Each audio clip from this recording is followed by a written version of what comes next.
ikaw ba, Dustin, may sinusuport ka talaga ang foundation before? Foundation, yung sa cousin ko. Pero Tagal na? wala siyang pangalan eh. Wala ka Sarili lang pinili. niya. Like, tapos anong ginagawa nun? Sa mga dogs din. Dogs. Okay, like Animal. stray dogs, ganyan? Oo. Nice. May So, pets ano ka yun, ba? like yes, I do. Talaga? Dalawang dogs. So, paano, like, you find people for them, ganon? Like, kumukuha ka, nagkaroon kayo ng mga tao na makakapag... Well, sumasama ako pagpapakain ng mga aso.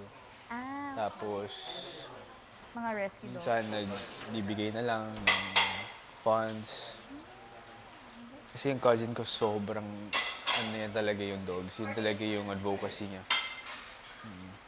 Ang dami nga rin kasi talagang Tsaka kawawa kasi parang hindi nila controlled yung, for example, yung hunger nila.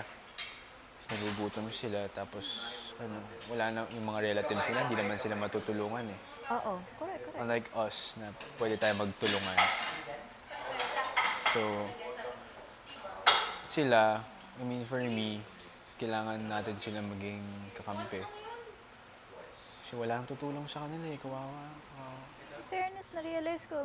Sa'yo ko lang na-realize yan kasi I kept saying na we should give back, help other people. Pero ikaw pala, dogs.